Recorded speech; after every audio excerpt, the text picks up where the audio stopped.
You are watching the Geek Nerder podcast, and we are here to make you curious and inspire you with our deep tech talks on distributed systems, databases, stream processing, and general software engineering. Now sit back and enjoy the episode. Before we start this episode, do check out NeoKim's newsletter at newsletter.systemdesign.one if you are interested into system design. It's an excellent resource breaking down complex concepts into informative pieces, perfect for anyone from beginners to experts. Go check it out at newsletter.systemdesign.one. Hello everyone, I am your host Kaivalya Apte, and I am back with another very interesting episode. Today we have a very special guest, Pratim, who works for SurrealDB as a developer advocate. And SurrealDB is this ultimate multi-model database, and we are going to talk about what it means, how does it work, what is the architecture like, and what is the future. So welcome, Pratim. Thanks a lot for joining us today. And let's start with a little bit of introduction about your background and what you do at SurrealDB. Thank you, Kaivalya. I was really looking forward to this podcast. I've been going through your whole series and it's pretty great, like the guests that you've invited and the concepts that you talk about. So I'm glad we're doing this. A quick introduction about me, which you earlier mentioned. I work as a developer advocate with SurrealDB, and my whole job revolves around this, where I make sure that the developers understand SurrealDB better and they can use and have a better experience with it. Yeah, and I'm looking forward to talking to you more about SurrealDB, how developers can explore different parts of it, what is the architecture, and all of that. Yeah. Awesome. Yeah. Let's start very basic, like the historical context. So why was SurrealDB created and who created it? When was it created? Let's start with that. Definitely. So this is based on the stories and everything that we've heard from our founders. SurrealDB wasn't like ever intended to be created specifically as a startup or a database. And our founders are brothers, Toby Morgan Hitchcock and Jamie Morgan Hitchcock. Toby is the technical founder, and Jamie is the one who is behind the brand, the marketing, and the vibe, that the pink color and the whole vibe that the product gives. They've been in business creating like SaaS applications for, I think, pretty much long time. And for these, they used to interact with a lot of other databases. They've used InfluxDB, then MariaDB, QuestDB, and a lot of DBs for different areas and applications that they required. And while doing this, they noticed that there was a lot of switch and change in their strategies, in their architectures every time they were building something for a new client. And I guess around 2015 is what they conceptualized this idea of having a database which they could use in all most of these use cases, and not have to like always change architectures, or not always have to worry about what query language they're using and how would the architecture look like. And I think around 2021, if I'm not wrong, they around 2021 and 2022 they went out with the public release. And I think pretty much soon after the public release it was open source, and the developers picked it up very quickly. We had Fireship talk about us. We had like Reddit going bonkers about the product being built in Rust, and how it was something different than they've seen. And that's how it all started. And yeah, it's funny, like they never wanted to build SurrealDB, but it was a byproduct of something that they've been working and been building for a very long time. So it's a slow cooked product. Very interesting. Thank you for sharing the context. And for any database, there is certain domain. For example, Tiger Beetle DB is for financial transactions. DuckDB is for analytics. What is SurrealDB trying to solve? Is it more like a general purpose database that can have accommodate many variety of use cases? To give you a to give you an answer from a user's perspective, SurrealDB just wants to solve the point that you do not need to decide what data model you need at the moment you're deciding on your logic, or at the moment you're deciding on your application. I think this is something you can put it on the back burner. You can go with full confidence while you start with building a product, and you don't have to worry like, oh, I started with a relational model, but I guess this is not the best fit for my product, and I think a graph model would be more better, or a document model would be better.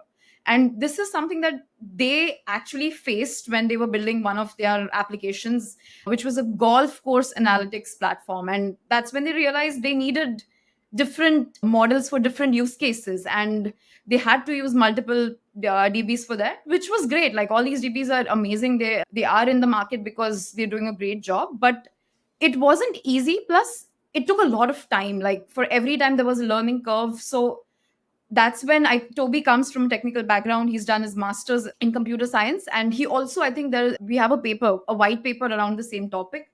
This was his research area also, and I think the issues made him realize that the major problem that they want to solve is the rigidity that comes with a singular model or a particular database that you pick up, and then it being difficult when you want to like increase your use case or your scope of your product. There, I think we can talk more about the current scenario and what SurrealDB is doing differently. But yeah, that is the major problem that SurrealDB is trying. One of the major problems that SurrealDB is trying to solve. Yeah, that sounds good. And if I understand correctly, it means it is taking away some of the friction from the developers to build applications without having to understand what kind of database do they need. Sometimes, at least when they're starting, it can be a little bit tough to understand. So SurrealDB is trying to take that friction away Right. and trying to make it a little bit more easier for the developers to just build your application. Yes, I think that is the emotion of the product, and this is how it started out. But the best thing to notice here is, while SurrealDB plans and wants to provide all of this, there aren't any areas where you are like you're taking a step back just because you're having different ways to model your data, or the option to like not have to choose right in the start. That doesn't mean there is some areas where you will be taking a step back, or in terms of security, in terms of the language, or any of that. So it's best of both the worlds. Like, you have the power of just having one database to use, and just knowing one technology, not having to like know multiple query languages. At the same time, for a fact that your data can flow in the way it wants, and it's not going to be rigid and stuck to one way. Very interesting. I'm getting a feeling of that I have the understanding of what multi-model database means, but let's try to define what does a multi-model database mean. I've written a blog about this, and that's when I actually dug deep into this.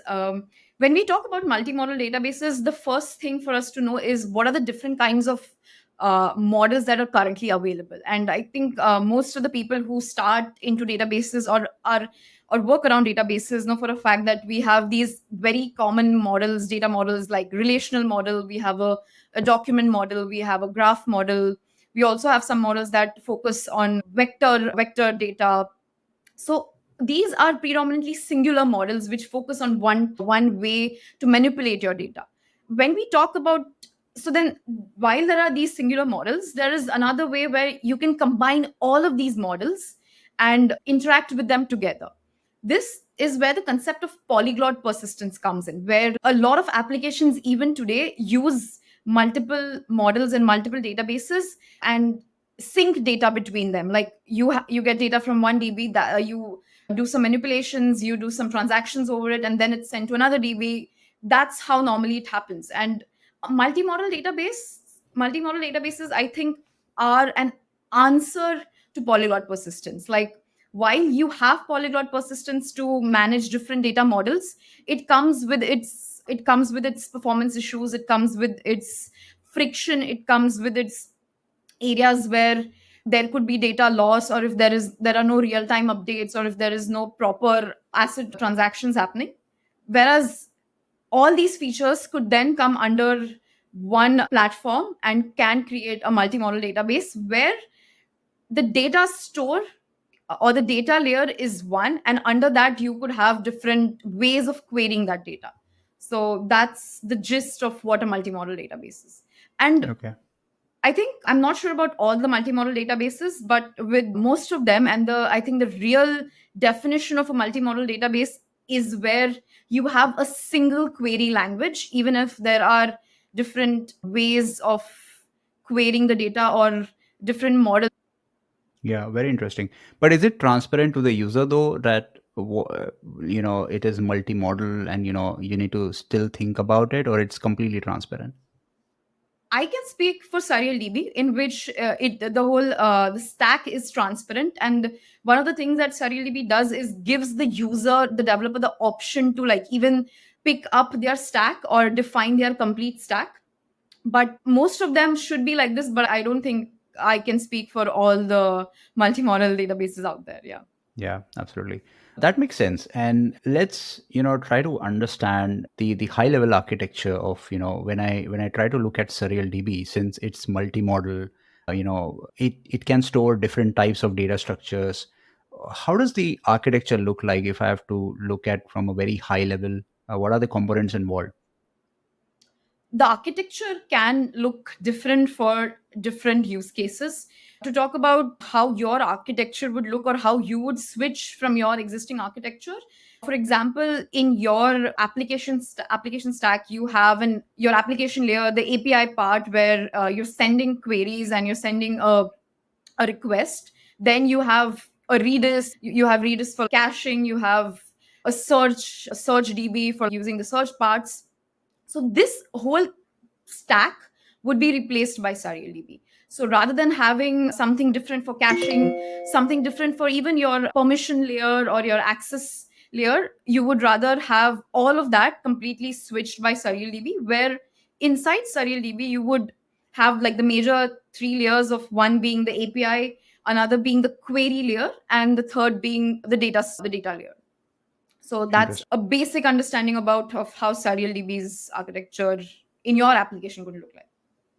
That makes sense. So, which means that it is also aiming at, simplifying the architecture of the user. So, if I am, as you mentioned quite nicely there, that there is a search functionality you use, let's say, I don't know, Elasticsearch or some real-time analytics database for that purpose, and then you have relational database, then you have something else. You don't need all that complexity in one component, or let's say one database can handle or hide all your complexity and Yes. do all these things behind the scenes, and you as a developer, as a user of the database, don't need to think a lot about that, and also manage all these dependencies. What you specifically said, managing dependencies, like that's for a small project, I don't think that makes a big difference. But when we are talking about, for example, search is such a easy to seem thing, but on the back end it's very index heavy, plus it's a resource intensive thing that happens. And if you're using a different application for search or a different data store database for search, you normally have to make sure that the data that you're inserting is ACID compliant throughout the whole thing. Like you enter something, you're doing a query at the same time if somebody is searching something. I'm not sure if that would reflect in other areas, but when you're using SerialDB, because search is happening inside SerialDB, it all comes under the ACID roof. This is, I think, our senior engineer Emmanuel, who's been working on the search, can give you a more in-depth knowledge of this. But since I've been playing around with the search functionality, this is the best explanation that I've understood and come up with. Yeah. Yeah, that is another very interesting point, because let's take an example here, right? Like we have e-commerce, then there's, I don't know, orders coming in, and we have a transactional database. Orders are stored in Postgres, and then I have some CDC connector. It takes to Kafka and goes to, let's say, I don't know, Elasticsearch or something.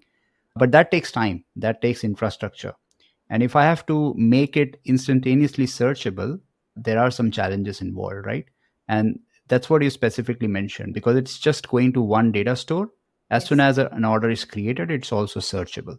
Yes, absolutely. I think you've explained it in a better way. To give you an example, one of our users, they actually were present at our recent Surreal Social. So every month we have these meetups in the office where you're normally talking about who's building with SurrealDB, what are they building, and what they found something new about the product that sometimes even we don't know if that's another way of using SurrealDB. So one of the examples was there's a podcast app named Fountain, and they had different databases in their tech stack, and not just for the basic querying, but they were also using things for like their payment gateways and all of other areas, which So their tech stack, their architecture looked like A, B, C, D, X, Y, Z, different data stores and databases. And then they had their own logic, application logic, and they had their UI. But because SarialDB gives you the option to do manage all of these things internally, literally on the core level, where you wouldn't even have to do that, build that logic in the application. Like you always have the choice, but you could literally write functions inside the database. So their middle tech stack just disappeared, and it was just they still have a couple of other applications that they're using internally, but most of the chunk now looks like the SarialDB database and the any other service that they're using for non-data related issues. But Yeah. another area which is very close in terms of how SarialDB can change things is machine learning. So we now, I think everybody knows that there are so many applications around AI build currently, and everybody is on this AI thing. Vector functions, vector embeddings is something that supports and powers all of this. So normally you would need a whole new database offering for like vector functions or working with vector embeddings. But that's literally a part of SarialDB where you could even replace machine learning data, like databases that help you with machine learning functions.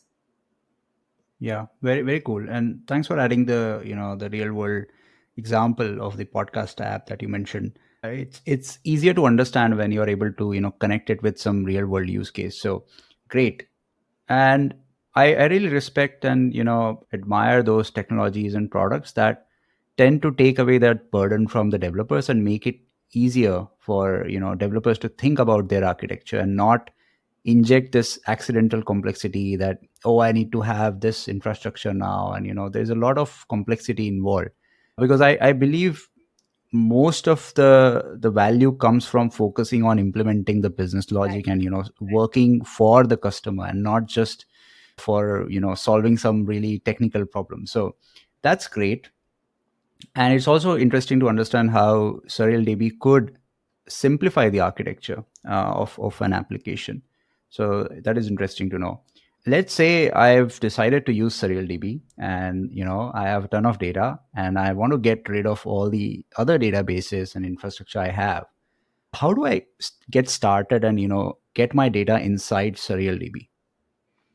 There are multiple, I wouldn't say multiple, but it's pretty normal to compare similar to other database ways of like how you would get your data into SarialDB.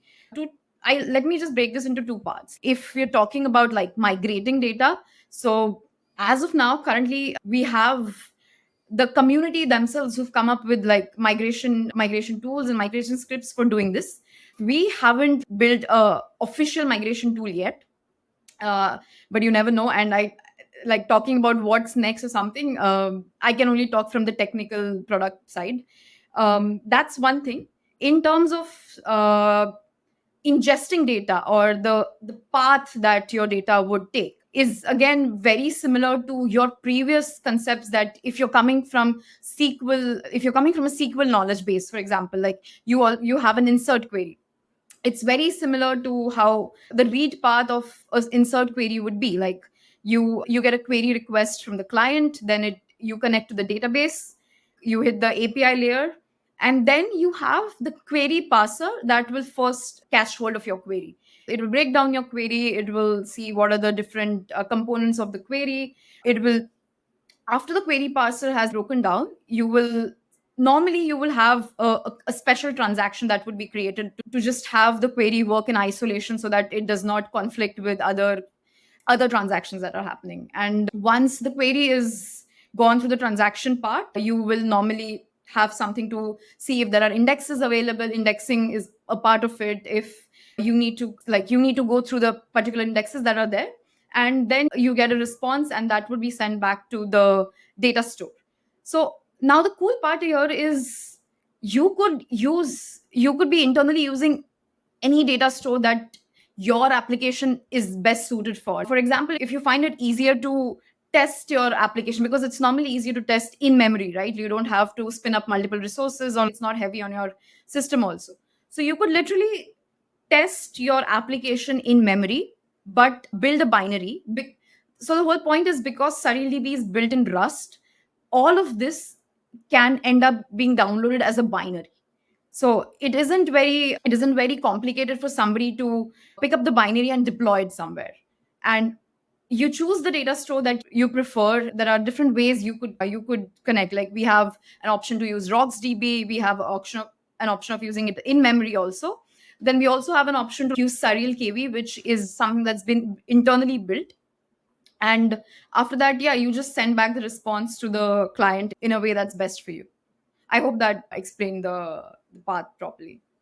Yeah, I think it makes sense, and it also feels like a rather a standard way of getting your data inside a database, right? Yes. What is the query language like? Like, for example, if I talk about plain SQL, right? Like, I want to insert my data, so I insert into table and whatnot. So does it also use SQL, or there's a different language that uses that SerialDB? So let me ask you a question around. So you mentioned that one area that you've worked with or know is SQL, and so there must be other databases and their query languages you must have been used, right? You must have used. I'm guessing it must be Cypher around Graph, and another is SQL. These are the most two commonly used, and then we have some query language around if you're using a search DB. So the best part about Surreal QL is you can come with your background knowledge of the existing databases. And Surreal QL has a very SQL-like feel to it. So for someone who is learning Surreal QL, it's very easy for you to understand and read the query, literally the keywords, because they are very close to SQL. So it's, for example, if you were to create tables, it would be very similar to how we would create in SQL. And if you were to have nodes in your schema, it would be very similar to how you've created like nodes in Cypher, and you come from a graph database background. So it's for anyone who has experience with previous database languages, it would be a cheesecake walk, I'm guessing. But if you do not have any experience, it would still feel a very easy language to pick up with. And another good point is Serial QL can still be called SQL, right? Like, so it's I think we keep debating on it in terms of like how developers call it. Most Some call them SQL, some call them cirql. So I think we're still yet to come to a official declaration to that. interesting. You talked a bit about indexing, right? Like, if there are indexes. So does it create indexes on its own, or as a user, I have to create indexes on my data? How does that work? There are some indexes that are used internally, like for the database, but you have the option to create indexes as in per your data, like how resource intensive your queries are and how big your data is, how frequently you query something. So you always have the option to create different kinds of indexes. Talking about indexes, to tell you the most common and the most major indexes that are part of SarilDB is the full text search index. This is my favorite because I've spent more time on the full text search index. It basically will help you create your search queries. It will help you search and index all your textual data, and it goes deep down to the level where you can even choose different filters, different stemming ways, and different ways you could tokenize your textual data to make sure that you can search your data based on the priorities and the way you want your data to be highlighted in that application. To put it another way, is a very low level example of how your query could be different is if you're building a library database, or if you have an application which is a library application. I want, when I'm doing a search to like search for a book, I want my search to have more priority for the title and second priority for the content or the body of it. So I can always go and change the highlighting relevance scores that we have inside StyleDB to make sure if a word is come in the a title of a book, it should have a higher relevance score compared to the word coming in the body of my book. I hope Okay. that made sense. Yeah. Yeah, I think it makes sense. And I mean, It's great that indexes are created. There are internal indexes, and then I can also create some indexes. When is the index created actually? Sorry if I missed that part, but is it done on the right side when the data is written, or it's done after the fact, after the data is written into a database? I am not very sure about this, but my guess is it is doing during the write. Like the index is creating while you're writing, the write operation is happening.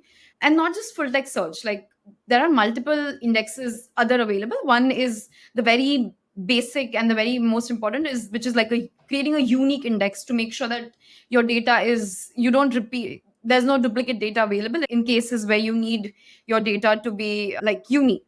And another indexes that we have is to support vector search. As I'd mentioned in earlier, that we have vector embeddings that are available to help with any sort of distance searches like Euclidean or cosine similarity. You also have M3 indexes and even HNSW is still, and even M3 and HNSW is still experimental and we're testing it and we're making sure it has the best developer experience. But this is something that are the other ways you could index your data to make sure you have good performance and good ways of querying the data. Yeah, that would make sense. And to tie back to the point that you mentioned, that as soon as the data is ingested, it's also queryable. So if there is no index, it would be not that performant. So I think that makes sense. Let's talk a bit about the read path. So once I have data in there, I believe again I have to use SurrealQL to make queries to read the data. But what other API formats does it support? Like some database also supports some REST APIs on top of your data. How does that work?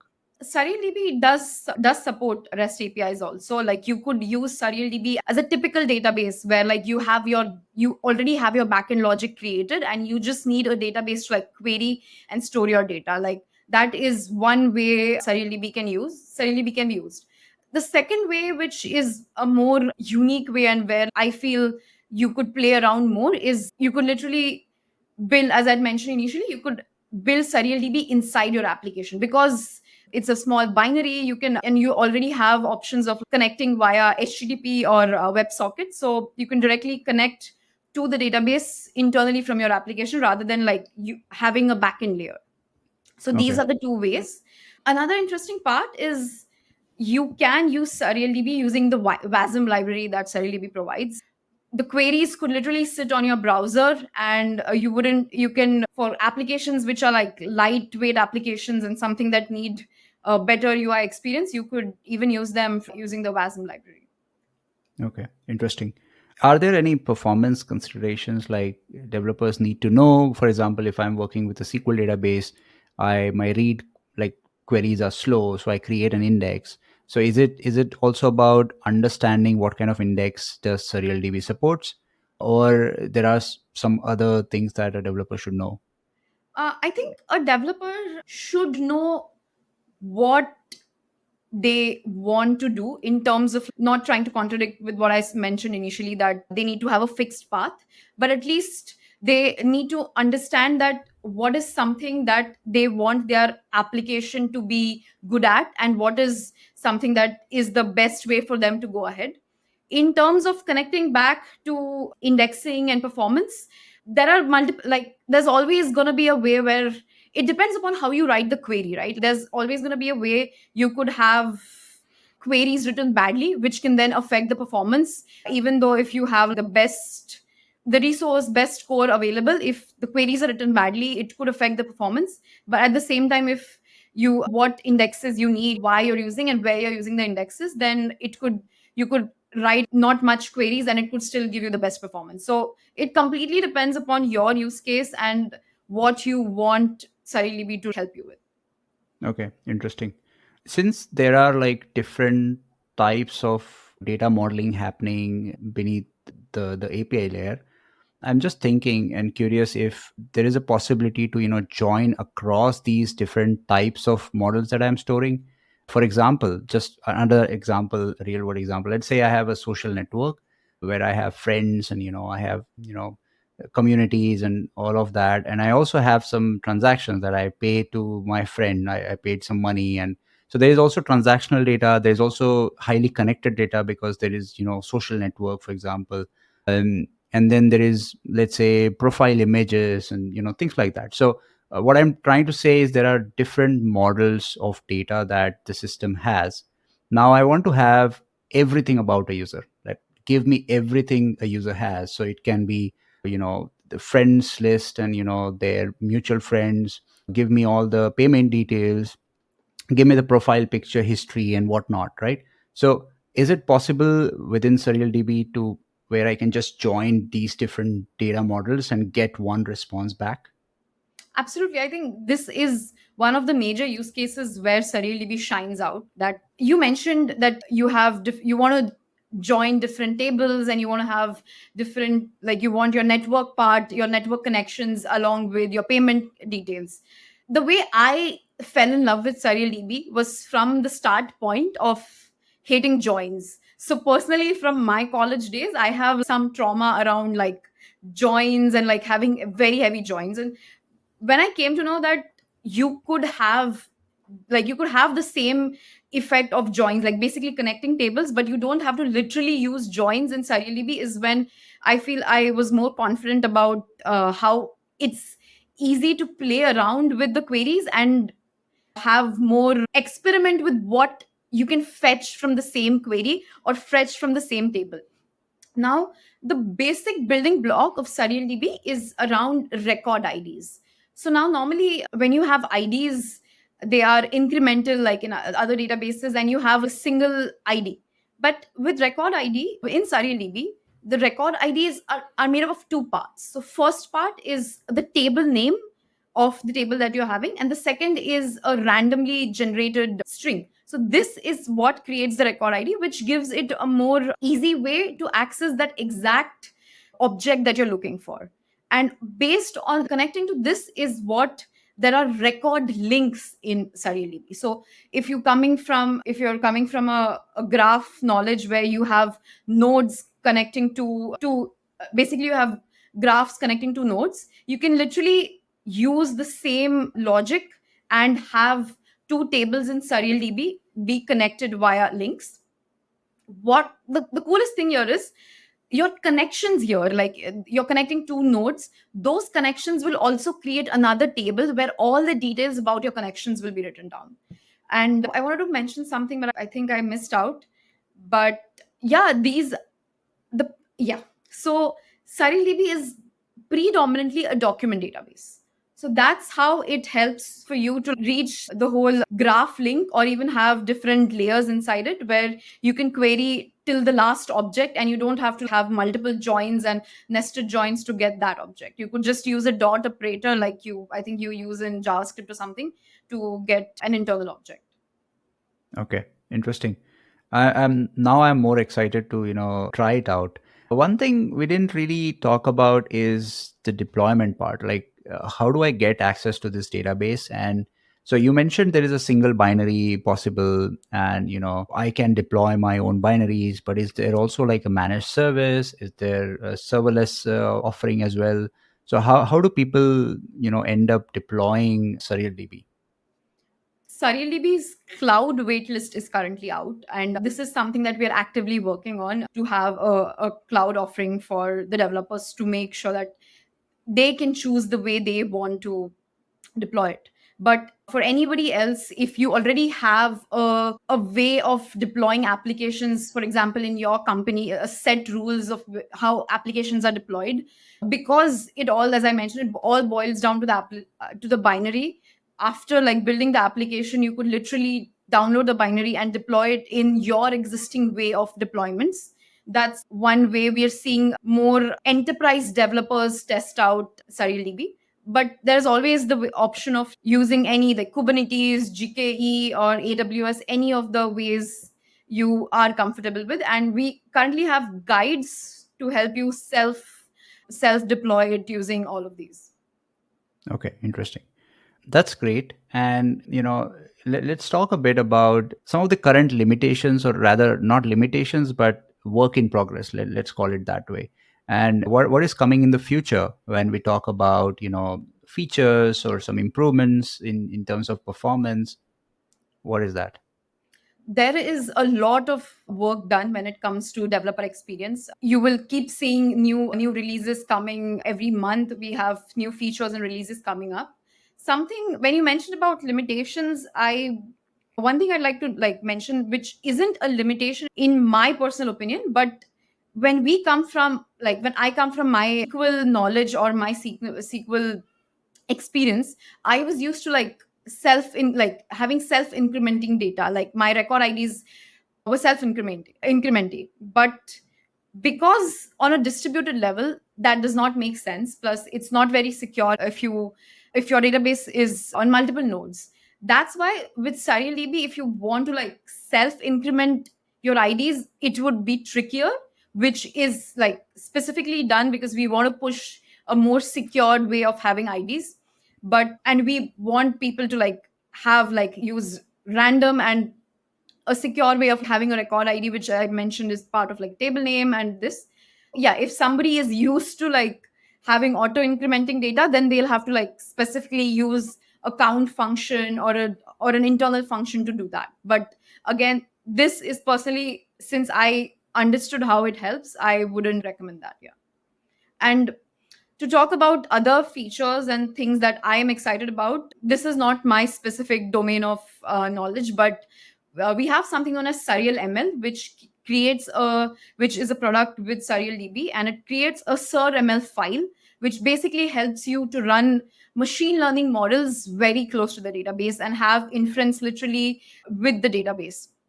I think machine learning engineer and senior software engineer Maxwell would be the best person to talk about that. But that is one area which is super exciting, and we are having more updates coming around that. Second thing, which again is something which is my personal favorite, is vector search, the whole area of vector search. We have more functions and more ways of making sure that you can build AI applications with SarialDB. And for people who are used to using GraphQL, so there's also some work done on that area so that people can use GraphQL to connect with SarialDB. But yeah, there are developer experience on terms of education is something that's constantly being improved. I hope that answers the question. Yeah. Yeah, I mean, I'm always looking forward to more developments in terms of databases, and I'm also looking forward to try out SurialDB in some of my personal projects that I do. So looking forward to it. One thing I end up asking for each database is that what is that use case for which SurialDB is not ideal? What would you say for SurialDB? This is always a tricky one because SarialDB supports most of the use cases where a database could be used. It depends upon, as I think I've mentioned this initially also, it depends upon what the user really wants to do with their application and where you would want a database to help you with. For example, if you're looking to have OLAP functions and OLAP operations being done on analytics and OLAP operations being done on your data after your data is inserted or something, then I feel you would rather, if that's your only purpose, then you would rather try out the ones that specifically focus on OLAP. Whereas with SarialDB, because it's pre-computed, post computation of OLAP functions isn't something that would be the best choice. Other than that, I feel in terms of areas where you just have one way of querying your data, then if you are more comfortable with using a single data model, then I think that's a very straightforward option for you to go in. And tying back everything to the point that if you see your data having multiple